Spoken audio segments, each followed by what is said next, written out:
नमस्कार दोस्तों, आप सबका स्वागत है आपके अपने चैनल गवर्नमेंट एग्जाम स्टडी में। दोस्तों आज हम इस वीडियो में बात करने जा रहे हैं यूपी SSC जूनियर असिस्टेंट की आपकी कंप्यूटर क्लास के बारे में। जैसा कि टॉपिक आपको दिख रहा है मशीन लर्निंग। बहुत से लोगों को अभी भी मशीन लर्निंग में एल्गोरिथम में काफ़ी प्रॉब्लम्स थे। जैसा कि मैं ऑलरेडी टॉपिक आपको पढ़ा चुकी हूँ, लेकिन फिर भी बहुत से लोगों को डाउट था, तो ये यहाँ पे आपको मैं दोबारा से आज पढ़ाने जा रही हूँ। ठीक है, तो फटाफट से हम लोग शुरू कर लेते हैं अपनी मशीन लर्निंग से। मशीन लर्निंग क्या है, इसके अंदर जो आपका जैसे लास्ट ईयर क्वेश्चन आया था के मींस एल्गोरिथम आपका कौन सा टाइप है। ठीक है, सुपरवाइज्ड है, अनसुपरवाइज्ड था, रीइंफोर्समेंट था या फिर सेमी सुपरवाइज्ड था। तो आपको पता है के मींस एल्गोरिथम आपका अनसुपरवाइज्ड एल्गोरिथम था। ठीक है, अनसुपरवाइज्ड लर्निंग थी आपकी। तो वही यहाँ पे दोबारा से मैं पढ़ाने जा रही हूँ। बहुत अच्छे से आज इस क्लास को समझ लेना।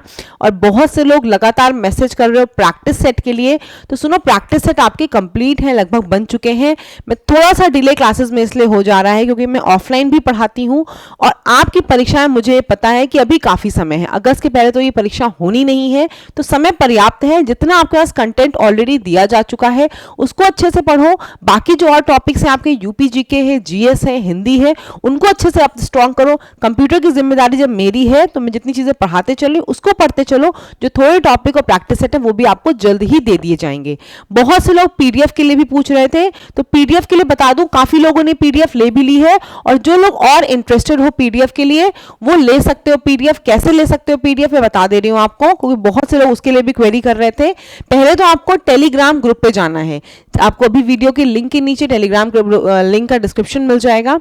टेलीग्राम लिंक पे क्यों जाने को बोल रही हूँ, क्योंकि टेलीग्राम लिंक पे जाकर आप डेमो देख सकते हो जो मैंने ऑलरेडी पीडीएफ का बना के दिया हुआ है। अगर आप उससे संतुष्ट हो, सेटिस्फाइड हो, तो आप फर्दर पीडीएफ देख सकते हो, पूरी पीडीएफ ले सकते हो। कंप्यूटर की कंप्लीट पीडीएफ आपको दे दी जाएगी। ठीक है, उस पीडीएफ का क्या है दोस्तों, पीडीएफ का आपको प्राइस है सिर्फ 100 रुपीज। सिर्फ 100 रुपीज में आपको कंप्लीट पीडीएफ दी जा रही है। जबकि आपको पता है कि ये चैनल जो है सिर्फ मैं इसमें चलाती हूँ, मैं ही सब कुछ करती हूँ। तो यहाँ पे टाइपिंग वगैरह का सारा काम किसी और से कराया जाता है, पेमेंट भी वहां लगता होगा, लेकिन फिर भी आपको अच्छी चीज, अच्छा कंटेंट कम दाम में मिले, इसीलिए सिर्फ 100 रुपीज फीस रखी गई है कि आप सोचो नहीं और तुरंत पीडीएफ को ले लो। कंटेंट एक बार देखने के लिए आप चैनल की प्लेलिस्ट भी देख सकते हो, जहां पर पूरा कंप्यूटर आपको पढ़ाया गया। अगर आपको लगे कि हाँ सेटिस्फाइड हूं मैं कंटेंट से, तो आप पीडीएफ ले सकते हो। 100 रुपीज का पेमेंट आपको इस नंबर पे करना है 8957215956। इस नंबर पे आपको पेमेंट करना है दोस्तों। पेमेंट किस पे करना है, गूगल पे या फोन पे,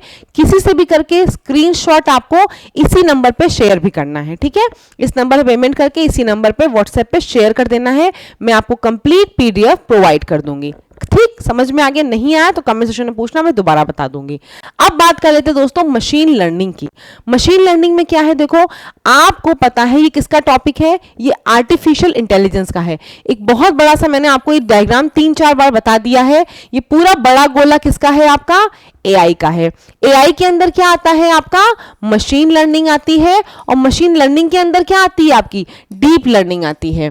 देखो आर्टिफिशियल इंटेलिजेंस यानी कि आपको क्या करना है, मशीन को इंटेलिजेंट बनाना है।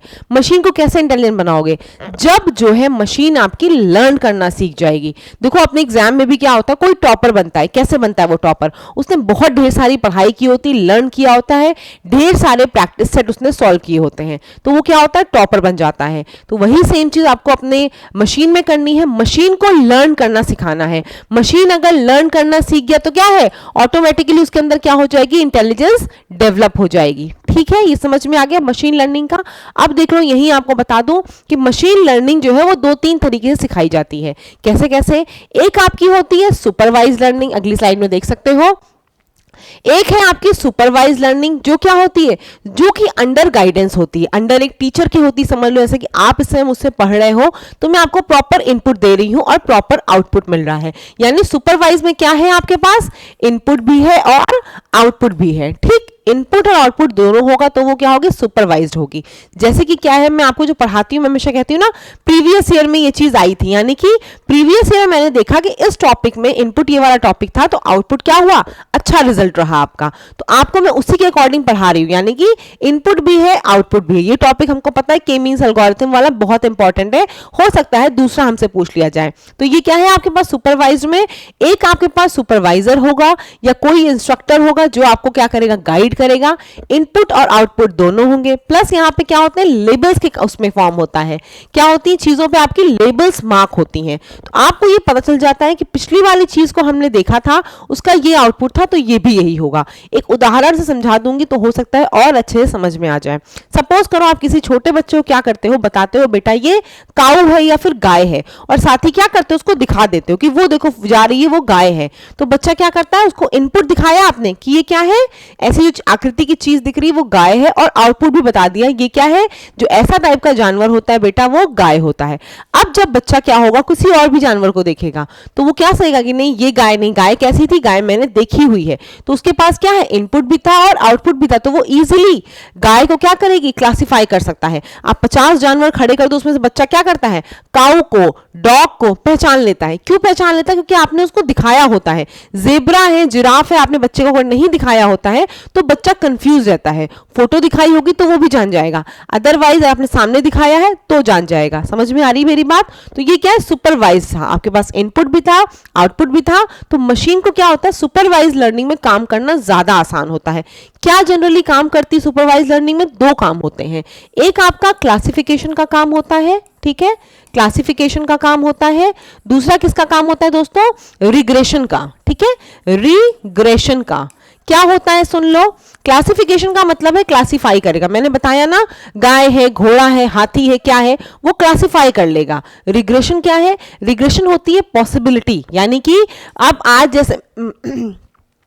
जैसे मान लो मैंने किसी चीज को बेचा, कोई सामान आज मैंने बेचा 10 गुना बिका, तो मैं सोचती हूँ कि अच्छा आज 10 गुना बिका है, कल हो सकता है ये त्योहार आ जाए तो और बिक जाए। तो ये क्या होता है, जब प्रेडिक्शन हम करते हैं उसको बोलते हैं रिग्रेशन, ठीक है। तो सुपरवाइज में दो ही काम होता है, या तो क्लासिफिकेशन होगा, क्लासिफाई कर लोगे, या फिर आप रिग्रेशन कर लोगे। अब वो कुछ एल्गोरिथम है जिससे ये काम होते हैं, वो कौन सा एल्गोरिथम है उसको हम आगे पढ़ेंगे। अभी सिर्फ मोटे तौर पर समझ लो सुपरवाइज क्या है, अनसुपरवाइज क्या है, और आपका रीइंफोर्समेंट क्या है।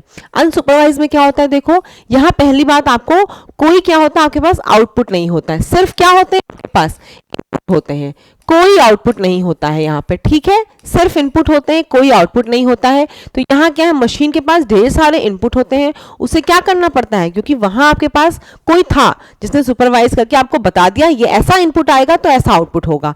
यहाँ क्या है, आपको खुद से सीखना है। जैसे कि सपोज कर लो एक ऑटोमेटिक कार है, ऑटोमेटिक कार क्या करती है, ऑटोमेटिक कार आपकी तब काम करती है, अपने मतलब अच्छे से काम करती है, उसको पता, उसके पास ढेर सारे इनपुट आ गए, उसने देखा था कि पिछली बार जब मैंने ब्रेक नहीं लगाया तो क्या हो गया, एक्सीडेंट हो गया।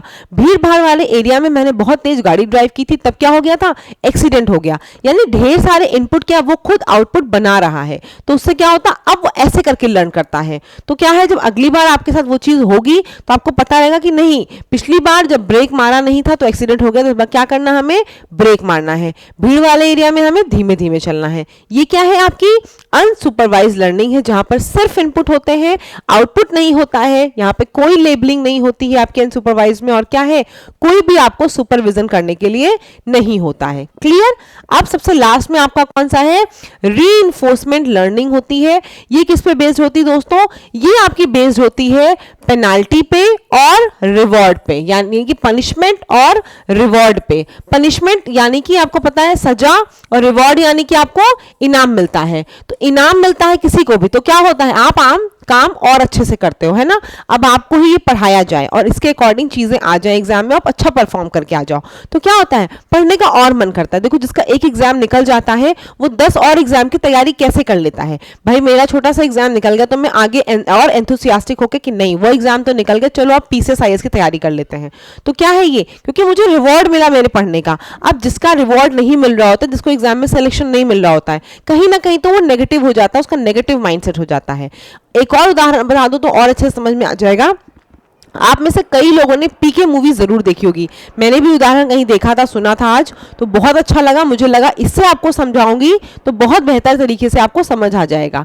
PK मूवी आप में से कई लोगों ने देखी होगी, नहीं देखी होगी तो बहुत अच्छी मूवी है, देखना नहीं, अब टाइम वेस्ट करने की जरूरत नहीं है, नहीं देखा है तो। PK मूवी में क्या होता है, आमिर खान जो होता है वो दूसरे किसी ग्रह से आया होता है, तो उसको यहाँ के बारे में पता नहीं होता है। तो जब यहाँ देखता है कि लोग खा रहे हैं कोई चीज, कुछ भी कर रहे हैं, खरीद रहे हैं, तो क्या कर रहे हैं, कागज में फोटो दे रहे हैं गांधी जी की फोटो, तो मैं यही दूंगा तो मुझे भी सामान मिल जाएगा। तो वो क्या करता है, जिस कॉपी के पीछे गांधी जी की फोटो लगी थी वो फाड़ के ले आता है, चार्ट पेपर से गांधी जी की फोटो फाड़ के ले आता, मतलब जहां गांधी जी की फोटो लाले होती है उसको फाड़ के ले आता और दुकानदार को देता है। दुकानदार क्या करता है, उसको लेकर नदी में फेंक देता है। वो समझ नहीं पाता है। फिर जब वो वैसा सेम कागज लाता है जो 10 रुपए का नोट होता है, उसमें जब गांधी जी बने होते हैं ला कर देता, तो क्या करता है दुकानदार, तुरंत सामान दे देता है। तो उसको क्या तुरंत मिल जाता है, रिवॉर्ड मिल जाता है। यानी वो समझ जाता है कि जब ऐसा पर्टिकुलर कागज में ही गांधी जी की फोटो होगी तब गांधी जी की वैल्यू है, अदरवाइज गांधी जी की फोटो की कोई वैल्यू नहीं है। समझ में आ गया? तो उसको इनाम से ये बात समझ में आई। तो ऐसा टाइप का जब काम होता है तब मशीन को क्या बोलते हैं, रीइंफोर्समेंट लर्निंग। यानी मशीन जब है आपको अच्छा काम करती है, उसको पता है उसको रिवॉर्ड मिलता है, तो वो आगे उस काम को और करती है। और जिस काम को करने में मशीन को क्या होती है, डांट पड़ती है, दंड मिलता है, तो क्या होता है उस काम को करने से वो बचती है। आई होप कि ये तीनों जो आपकी लर्निंग है आपको अब बहुत अच्छे से क्लियर हो गई होगी। इसका कुछ भी क्वेश्चन, कुछ भी प्रैक्टिस सेट कराएंगे तो आपको समझ में आ जाएगा। देखो मैं यहाँ, बहुत से लोग बोलते हैं मैम जो चीज़ पढ़ाती हूँ वैसा ही चीज़ नहीं होता। मैं यहाँ पे देखो इस 20-25 मिनट की क्लास में ये कोशिश करती हूँ थ्योरी आपकी जो बेस है वो क्लियर हो जाए, बाकी जिससे आप प्रैक्टिस सेट जब पढ़ने चलो एकदम नया ना लगे। क्योंकि ये जो टॉपिक्स हैं ये आपके लिए मुझे पता है एकदम न्यू है। ये गेट वगैरह में कंप्यूटर साइंस के बहुत अच्छे टॉपिक है जहां पर डीप में इसको पढ़ना होता है। तो मैं आपको कोशिश कर रही हूँ कि वो चीजें अच्छे से पढ़ा दूं। तो सुपरवाइज लर्निंग हमने ऑलरेडी पढ़ ली, दो पर्पस करता है, क्लासिफिकेशन और रिग्रेशन। अनसुपरवाइज में क्लासिफिकेशन नहीं होता है कुछ भी और लेबलिंग नहीं होती है, क्लस्टरिंग एल्गोरिथम वैसे हम आगे पढ़ेंगे, छोड़ दो। ये डायग्राम जरूर 2 से 3 बार देख लेना। पीडीएफ लोगे तो ऑलरेडी ये डायग्राम आपको मिल ही जाएगा, आपको वो करने की जरूरत नहीं है। अच्छा, पीडीएफ पढ़ने का तरीका मैं पहले ही बता चुकी हूँ, वीडियो देखोगे फिर पीडीएफ पढ़ोगे। जिस भी टॉपिक की पीडीएफ पढ़ने जा रहे हो टॉपिक वाइज, इसीलिए मैंने आपको अलग अलग दी हुई है। जिस टॉपिक की पीडीएफ पढ़ने जा रहे हो पहले उसका टॉपिक का वीडियो देखोगे फिर पीडीएफ पढ़ोगे, 2 से 3 बार ये काम करोगे, रट जाएगी पीडीएफ। ठीक है, ये देख लो आप। सुपरवाइज में क्या क्या है, रिग्रेशन है, लीनियर और पॉलिनोमियल, डिसीजन ट्री है, रैंडम फॉरेस्ट है, क्लासिफिकेशन है, नेव वायर्स, ये सब एसवीएम वगैरह। ये रट लेना क्यों, कि वही पिछली बार आपसे क्वेश्चन पूछा गया था। क्या पूछा गया था, के मींस एल्गोरिथम आपका किस टाइप की लर्निंग है। तो आपसे अगर पूछ लिया जाए के एन एन, पिछली बार के मींस एल्गोरिथम पूछा गया, इस बार आपसे पूछा जाए के एन एन आपकी किस टाइप की लर्निंग है। तो किस टाइप की लर्निंग है, सुपरवाइज लर्निंग है। ठीक, इसीलिए मैं बोल रही हूँ इस चार्ट को जरूर अच्छे से याद कर लेना। 2 से 3 बार इस चार्ट को देखोगे पीडीएफ में तो भी याद हो जाएगा। ठीक, के मींस एल्गोरिथम वगैरह अनसुपरवाइज्ड में है आपकी, एप्रियोरी, एफपी ग्रोथ, ये सब आपकी अनसुपरवाइज्ड में है। रीइंफोर्समेंट में आगे बताया होगा मैंने, क्यू लर्निंग एल्गोरिथम किसमें है आपकी, रीइंफोर्समेंट एल्गोरिथम है। ठीक है, क्यू लर्निंग एल्गोरिथम रट लो आपकी किसमें है, ये आपकी क्यू लर्निंग एल्गोरिथम रीइंफोर्समेंट आपकी एल्गोरिथम है। क्लियर है? तो ये जो चीजें मैं आपको देखो एल्गोरिथम बता रही हूँ कि रटते चलो तो जरूर रट लेना, क्योंकि पिछली बार देखो हम लोग कैसे पढ़ रहे हैं, वही आर्टिफिशियल इंटेलिजेंस की तरह पढ़ रहे हैं। पिछली बार पेपर जैसा आया था, इनपुट और आउटपुट दोनों हमारे पास है, तो हमें उसी के अकॉर्डिंग कंपैरिजन कर करके पढ़ना है। तो पिछली बार जब उन्होंने टाइप पूछा था, हो सकता है इस बार आपसे एग्जाम में पूछ लें, Q learning algorithm is a type of supervise learning, semi supervise learning, unsupervise learning या फिर रीइंफोर्समेंट लर्निंग। तो क्या मारोगे आप, रीइंफोर्समेंट लर्निंग। ठीक, तो K N N, K means clustering, इसको अच्छे से पढ़ के जाना। चलो अब हम यहाँ से कुछ आपको इंपॉर्टेंट जो एल्गोरिथम आने के चांसेस ज्यादा हैं उसके बारे में थोड़ा सा पढ़ाऊंगी। थोड़ा सा क्यों बोल रही हूँ, अगर आप ये टॉपिक कंप्यूटर पे खुद से आके सर्च करोगे तो आपको दिखेंगे कि ये टॉपिक है काफी डीप। इनके न्यूमेरिकल्स आते हैं। जो के मींस क्लस्टरिंग आपको दी गई थी ना, के मींस क्लस्टरिंग आपसे कि किसका टाइप का एल्गोरिथम है, तो दोस्तों उसको सॉल्व करने का प्रॉपर तरीका होता है। तो वो मैं आपको यहाँ नहीं सिखाऊंगी कि मुझे पता है एग्जाम में वो नहीं आएगा, और अगर आएगा भी तो छोड़ना ही बेहतर, क्योंकि उतना डीप आपको पढ़ने की जरूरत ही नहीं है। ठीक, बेसिक जो आपको इन्फॉर्मेशन होनी चाहिए, किस टाइप का एल्गोरिथम है, क्या काम करता है, कैसे करता है, वो मैं आपको यहाँ बताने जा रही हूँ। ठीक, लीनियर रिग्रेशन ये क्या है, ये आपको मैं हिंदी में समझाऊंगी तो मुझे लगता है ज्यादा समझ में आपको आएगा। इंग्लिश वालों के लिए पीडीएफ में इंग्लिश में मिल जाएगा। देखो ये डायग्राम दिख रहा होगा आपको, ये डायग्राम क्या है, लीनियर रिग्रेशन का है। पहली बात तो समझ जाओ, रिग्रेशन का मतलब जैसे ही रिग्रेशन आएगा, ये कौन सा है, सुपरवाइज। रिग्रेशन और क्लासिफिकेशन दोनों क्या है आपकी, दोनों आपकी दोस्तों क्या है, बिल्कुल सही, सुपरवाइज लर्निंग है। रिग्रेशन लिखा हो या फिर आपसे कहा जाए क्लासिफिकेशन करना है, ये दोनों काम किसके करने होते हैं, ये दोनों काम आपके दोस्तों सुपरवाइज लर्निंग के हैं। क्लास अगर पसंद आए तो अपने दोस्तों के साथ इसको जरूर शेयर किया करो, और प्लीज लाइक जरूर किया करो वीडियो को, क्योंकि वीडियो बनाने में आपको ही पता है ये नई चीजें हैं, पढ़ने में बताने में बहुत मेहनत लगती होगी। तो प्लीज अगर लाइक करोगे, कमेंट करोगे अच्छा कंटेंट होता है तो मुझे भी खुशी मिलती है। तो रिग्रेशन और क्लासिफिकेशन लिखा हो, समझ जाना, लीनियर रिग्रेशन है, कोई रिग्रेशन है, वो क्या है, सुपरवाइज लर्निंग होगी। ये लीनियर रिग्रेशन में क्या करता है ये आपका दोस्तों, ये चार्ट बनाता है। लीनियर का मतलब होता है, आपको पता है, लाइन ग्राफ, अगर पढ़ा होगा आपने मैथ्स में, ऐसा ग्राफ जो बनता है वो हमेशा लीनियर ग्राफ होता है, लीनियर मोशन होता है, पढ़ा होगा आपने फिजिक्स वगैरह में। लीनियर मोशन होता है और ये आपका क्या है, नॉन लीनियर मोशन है, जो लीनियर नहीं है। तो लीनियर मोशन में हम लोग क्या कर रहे हैं, बॉडी वेट के अकॉर्डिंग हम क्या कर रहे हैं, अपनी हाइट को डिसाइड कर रहे हैं। ठीक है, कि अगर बॉडी वेट आपका इतना है तो आपकी हाइट इतनी होगी, बॉडी वेट आपका इतना है तो हाइट आपकी इतनी इंचेस होगी, ये डिसाइड कर रही है लीनियर के हिसाब से। इसमें काम कैसे करता है देख लो यहाँ पे दोस्तों। पहली बात तो लीनियर रिग्रेशन कौन सा है, सुपरवाइज लर्निंग एल्गोरिथम में, जो मैं बता चुकी। यहाँ पे क्या होता है, यहाँ पर दोस्तों आपके पास एक टारगेट वेरिएबल होता है और एक आपका कौन होता है, फ्री वेरिएबल होता है। दो वेरिएबल होते हैं, एक फ्री वेरिएबल होता है और एक आपका टारगेट वेरिएबल होता है। जैसे कि फ्री वेरिएबल आपका कौन सा था, जो आप वैल्यू रख सकते हो, कि कुछ भी आपको निकालना है वहां आप क्या कर सकते हो, फ्री वेरिएबल अपनी वैल्यू रख सकते हो। और एक आपका टारगेट वेरिएबल, जिसको आपको फाइंड आउट करना होता है, इक्वेशन से बनता है। जैसे कि आपने मैं ज्यादा मैथ्स नहीं यूज करना चाहती, यहाँ पे आपने ये पढ़ा होगा, जब आपने इक्वेशन पढ़ी होगी तो लीनियर वाली y is equal to mx plus c, है ना, ये ऐसी इक्वेशन पढ़ी होगी। x की क्या कर सकते हो आप, वैल्यू रख सकते हो, 1 2 3 4 कुछ भी रखोगे, उसके अकॉर्डिंग क्या होगी, y की वैल्यू क्या होगी, चेंज होगी। भाई x के अकॉर्डिंग क्या हो रही, y की वैल्यू चेंज हो रही है ना, तो ये क्या है आपका, इस वैल्यू पे x पे क्या हो रही, y की वैल्यू क्या कर रही है, डिपेंड कर रही है। भाई x को मैंने 1 रखा तो ये m हो जाएगा, 2 रखा तो 2m हो जाएगा, 3 रखा तो 3m हो जाएगा। तो सेम जैसे यहाँ पे हम मैथ्स में करते थे ना, सेम कंप्यूटर में भी, एआई में भी आपका लीनियर रिग्रेशन ऐसे ही काम करता है। एक इक्वेशन होती है, लीनियर इक्वेशन होती है, वहां पर आपके पास दो वेरिएबल होता है, एक डिपेंडेंट होता है और एक आपका फ्री वेरिएबल होता है, और उसी के अकॉर्डिंग क्या होती है आपकी इक्वेशन, फॉलो होकर वो ग्राफ बनता है और आप एनालाइज कर लेते हो कि ये अगर ऐसा होगा तो ये आउटपुट आएगा, ये अगर ऐसा है तो ये आउटपुट आएगा। ठीक, वही यहाँ पे करने के लिए करते हैं। और यहाँ पे ऐसा कुछ नहीं है, ग्राफ देख के आपको समझ में आ गया होगा। अब तक नहीं समझ में आया तो कमेंट सेक्शन में बताना, जो भी डाउट होगा। बाकी देखो, इन चीजों को जब हम प्रैक्टिस सेट से करेंगे ना तो आपको बहुत बेहतरीन ढंग से समझ में आएगा। और मैंने कह दिया है कि प्रैक्टिस सेट से लेकर सारी चीज, कंप्यूटर की जिम्मेदारी जब मेरी है तो मेरे ऊपर छोड़ दो, जब मैं जैसे पढ़ाती चलूं बस पढ़ते चलो। मुझे पता आपके पास समय है, इसीलिए मैं बहुत ज्यादा भग नहीं रही हूँ, बहुत ज्यादा परेशान नहीं हूँ, लेकिन बस आप परेशान मत हो। ज्यादा दिन ऐसा नहीं कि आपका कंप्यूटर खिंचा ही रहेगा, जल्द से जल्द वाइंड अप भी हो जाएगा, उसके बाद भी आपके पास पर्याप्त समय रहेगा रिवीजन का। पीडीएफ के लिए मैं ऑलरेडी बता चुकी हूँ कैसे क्या करना है।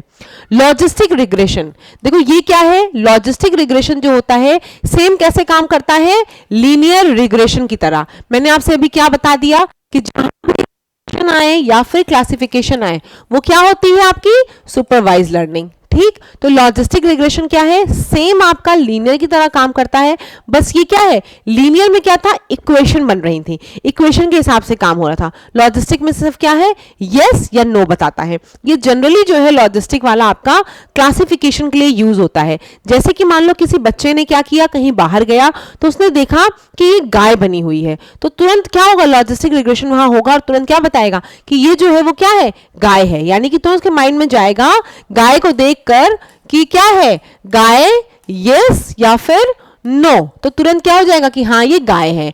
डॉग अगर मान लो होगा तो डॉग को देखकर क्या बोले कि यस और नो, ये गाय है कि नहीं, तो क्या बताएगा, नहीं ये गाय नहीं है। समझ में आ रही है बात। तो बस यही काम करता है लॉजिस्टिक आपका जो है, ये हिंदी में देख लो आप, क्या करता है, ये अनुमान लगाने के लिए करता है। ठीक है, लॉजिक ये अनुमान लगाता है किसी भी चीज का। और ये क्या करता है आपको, जैसे कि क्या करता है मैंने बताया आपको, ये जो है वो सिर्फ यस और नो में काम करता है। यस, नो या फिर 0 और 1, इसमें आउटपुट खाई देगा लॉजिस्टिक। सिर्फ लॉजिक बताएगा कि हाँ ये चीज होगी या नहीं होगी। लीनियर में क्या थी, प्रॉपर वैल्यूज आ रही थी। मैंने दिखाया था ना आपको, बॉडी का वेट के अकॉर्डिंग आपको हाइट पता चल रही, लीनियर काम। यहाँ पे क्या है, लॉजिस्टिक आपके पास काम वही सुपरवाइज वाला ही है, लेकिन यहाँ पे सिर्फ यस और नो बताएगी, उसके अलावा आपको कोई चीज नहीं पता चलेगी। अगली देख लो, ये क्या है, हमारी डिसीजन ट्री है।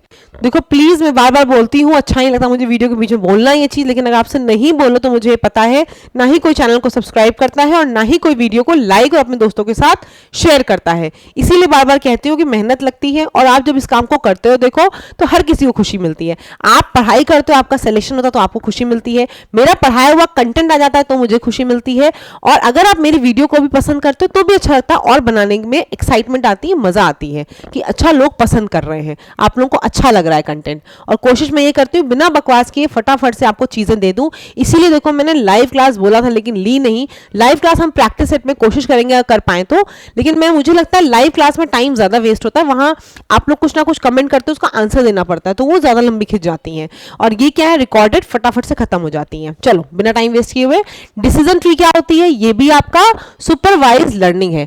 भाई ये मैं बार बार जब कोई चीज बोलती हूँ ना ये ऐसी वाली है, उसको लर्न कर लेना, एग्जाम में ये जरूर आ सकता है। सुपरवाइज लर्निंग होती है, ये क्या करती है दोस्तों, ये जनरली आपकी क्लासिफिकेशन और रिग्रेशन इन दोनों के लिए काम करती है। ठीक, लॉजिस्टिक वाली जनरली आपकी क्लासिफिकेशन के लिए ही काम करती है, क्लासिफाई कर देती है ये कुत्ता है, आपका डॉग है, या फिर ये आपका गाय है, ये भैंस है, ये डिसाइड करने के लिए लॉजिक वाला यूज होगा। समझ में आ रही है? तो लॉजिस्टिक वाली आपकी क्लासिफिकेशन का काम करती है। ठीक, ये दोनों का काम करती, कैसे करती मैं आपको हिंदी में ये फिगर से समझा दे रही हूं।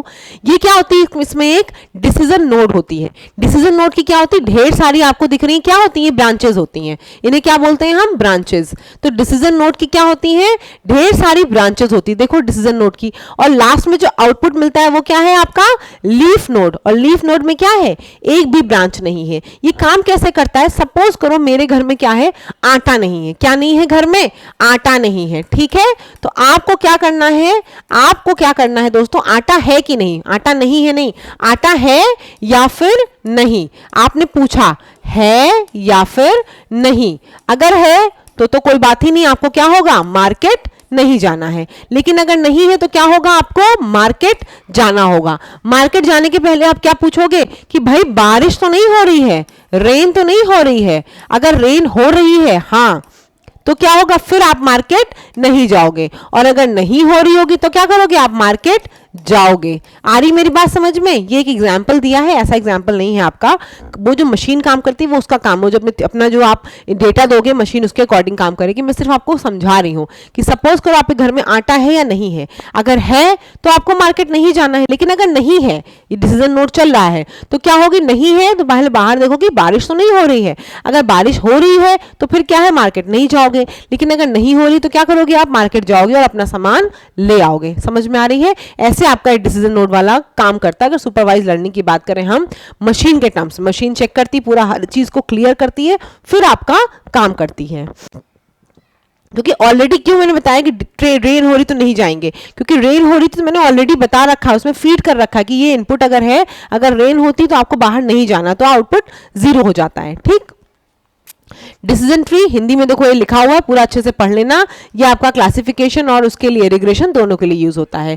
चौथा है आपका support vector machine algorithm. Support vector machine algorithm यानी, या फिर आप शॉर्ट फॉर्म में पूछ सकते हो एसवीएम एल्गोरिथम। ये किस टाइप की एल्गोरिथम है, ये भी आपकी सुपरवाइज लर्निंग एल्गोरिथम है। ठीक है, ये भी आपकी क्या है, सुपरवाइज लर्निंग के लिए है। ये भी किसके लिए यूज करते हैं हम, क्लासिफिकेशन के लिए भी और रिग्रेशन के लिए भी। लेकिन ज्यादातर अगर पूछा जाए तो इससे आप सिर्फ क्लासिफिकेशन के लिए ही यूज करते हो। ज्यादातर किसके लिए यूज करते हैं हम इसको, क्लासिफाई के लिए यूज करते हैं। ठीक है, एसपीएम को ज्यादातर हम क्लासिफाई के लिए यूज करते हैं। जैसे कि देखो यहाँ पे दिख रहा होगा आपको, एग्जाम्पल क्या है, फेस डिटेक्शन है आपका, इमेज क्लासिफिकेशन है, ड्रग डिस्कवरी वगैरह, ये क्या है आपकी एसवीएम पे बेस्ड है।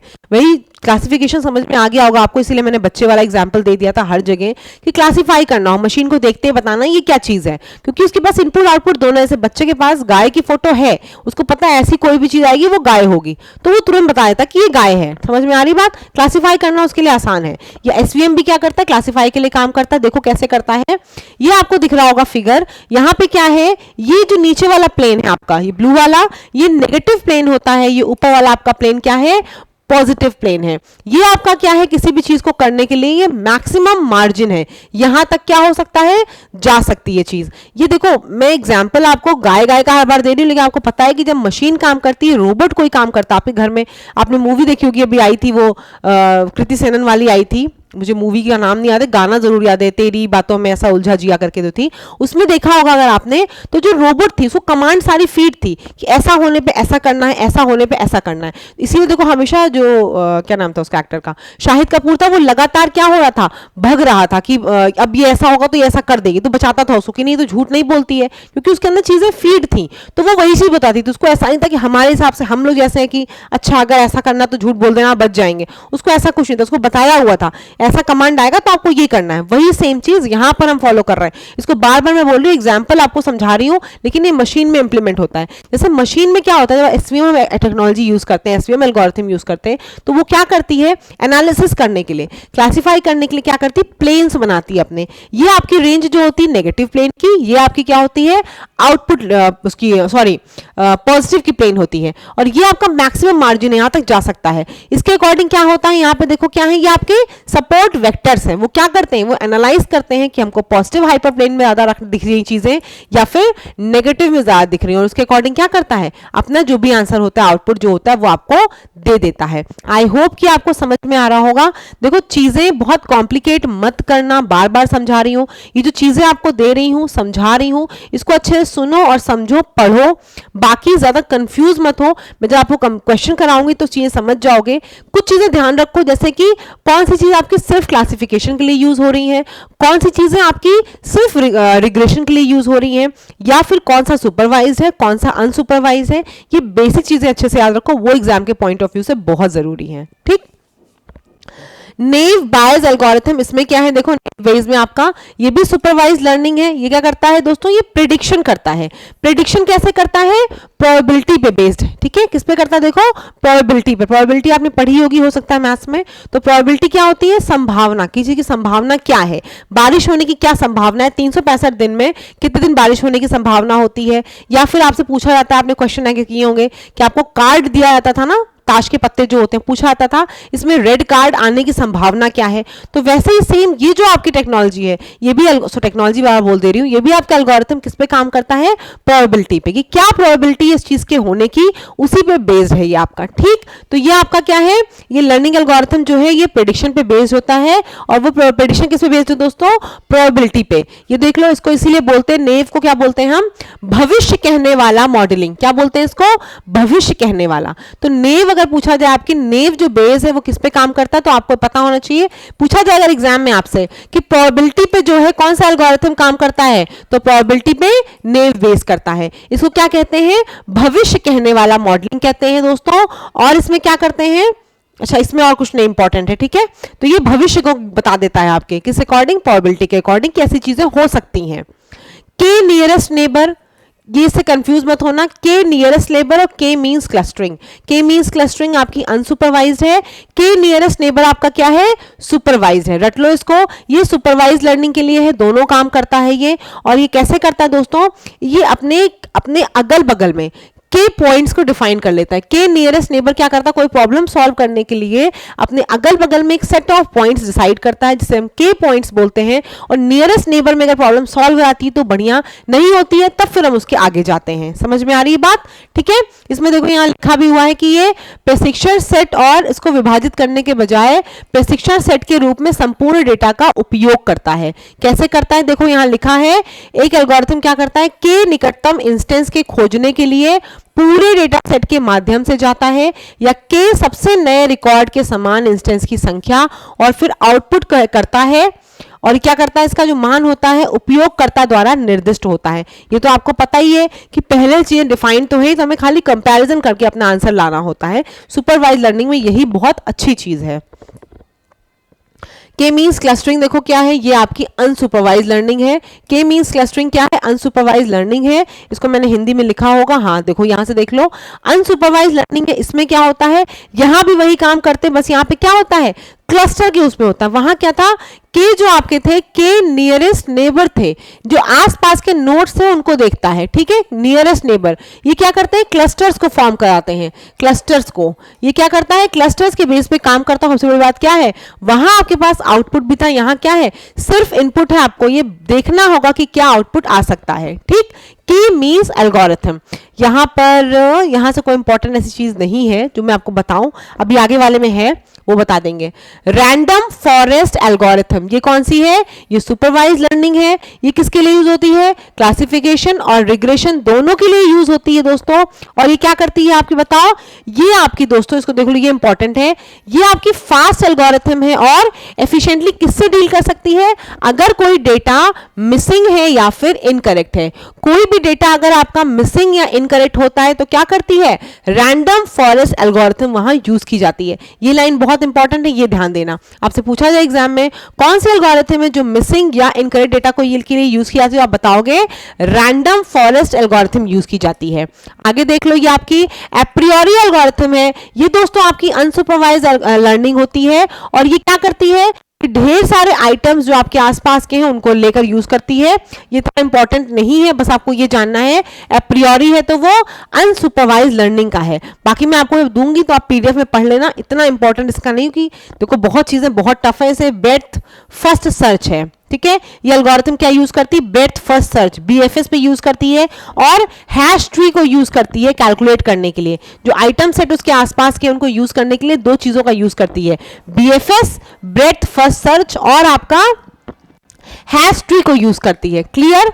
और इसको हेल्थ केयर में और भी कई जगह जहां पर रिएक्शन देखना होता हमें कि किसी ड्रग को हमने डाला पेशेंट के अंदर तो क्या रिएक्शन आएगा, उसके लिए आप एप्रियोरी एल्गोरिथम को यूज करते हो। समझ में आ गई बात? उसके लिए आप एप्रियोरी एल्गोरिथम को यूज करते हो। ये भी आपकी क्या है? अनसुपरवाइज लर्निंग है। इनपुट आपने डाला, फिर आप आउटपुट को प्रेडिक्ट करोगे कि क्या होगा क्या नहीं होगा। ये लास्ट है आपका प्रिंसिपल कंपोनेंट एनालिसिस। ये भी आपकी अनसुपरवाइज लर्निंग टेक्निक है। ये क्या करती है दोस्तों? ये आपकी डायमेंशंस पे काम करती है। इसके ढेर सारे फीचर्स होते हैं, उसमें क्या करती है? आपकी ढेर सारे फीचर्स को कंपेयर करके फिर आपको आउटपुट देती है। तो ये सबसे इंपॉर्टेंट है कि principal component analysis main component को ये क्या करती है? देखती है, सुपरवाइज करती है और फिर आपको आउटपुट देती है। आई होप कि वीडियो आपको समझ में आई होगी। कोई क्वेरी है तो पूछ सकते हो मुझसे, ठीक है। और कुछ भी डाउट हो तो कमेंट सेक्शन में पूछ सकते हो। पीडीएफ के लिए दोबारा सुन लो, क्योंकि मुझे पता है जरूर फिर से कमेंट में आएगा या पूछा जाएगा मुझसे। तो पीडीएफ के लिए आपको 100 रुपीज का पेमेंट करना है। 8957215956 इस नंबर पे आप गूगल पे या फिर फोन पे कर दो, ठीक है। और इसका स्क्रीनशॉट इसी नंबर पे व्हाट्सएप नंबर पे शेयर कर देना, आपको कंप्लीट पीडीएफ मिल जाएगी। 8957215956 मेरा नाम उस पर है दोस्तों, आएगा उसका नाम, मेरा नाम जो है वो आएगा दीपाली श्रीवास्तव। वही बैंकिंग लिंक आपको वहां पर दिखेगा। कि कई लोगों को नाम नहीं पता होता तो वो फिर कंफ्यूज रहता है कि ये मैम का ही है या फिर किसी का। गवर्नमेंट एग्जाम स्टडी वहां नहीं आएगा, वहां दीपाली श्रीवास्तव आएगा। क्लियर? अच्छी लगती है वो कंटेंट तो प्लीज अपने दोस्तों जरूर शेयर करना। पूरी प्लेलिस्ट जरूर देख लो, बहुत हेल्प मिलेगी उससे। धन्यवाद।